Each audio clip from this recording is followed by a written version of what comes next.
Yes, the MATTERHORN trial was a trial that I was privileged to be the leading author.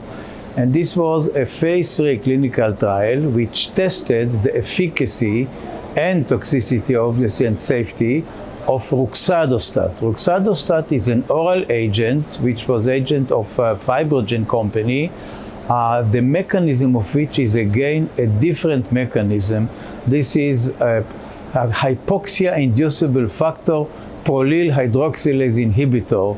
In simple words, to people who are not really would like to dig into this complex mechanism, I would say that this is an agent which interferes in the erythropoiesis, in the production of red blood cells, and the place where it interferes is different from all other agents. All other agents to treat anemia, erythropoietin, luspatercept, now imetelstat, act in various mechanisms, and roxadustat acts in a different mechanism, which I just now mentioned. The first one, the phase 1 and phase 2 trials were very successful, again showing something like 40 to 50% response rate and improving the anemia. And the MATTERHORN, which we are talking about, was a phase 3 clinical trial. In this trial, we compared the efficacy and safety of roxadustat in transfusion-dependent patients. Most of them were erythropoietin resistant, and unfortunately, the primary endpoint was not met. In other words, when there was an interim analysis made, we found that the response rate was 47%, which was exactly like the expected. However, the placebo arm had a response rate of 33%, and the difference was not statistically significant. So it made the company to declare and announce that the study failed, and from now on the development has been stopped. I think that it's a shame. I am very sorry for that, because I don't think that the study failed.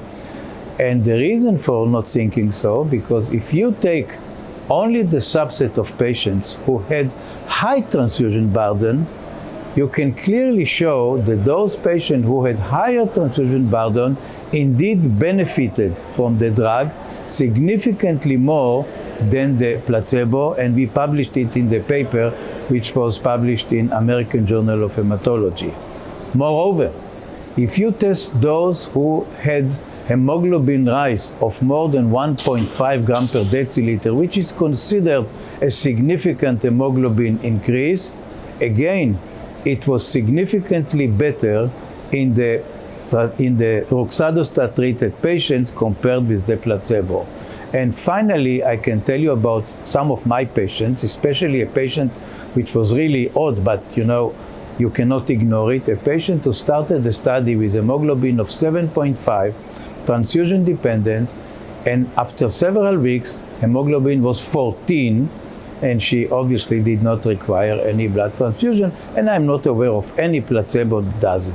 So in summary, officially the MATTERHORN trial failed, and unfortunately, as of today, there is no further development of the drug, which is a shame.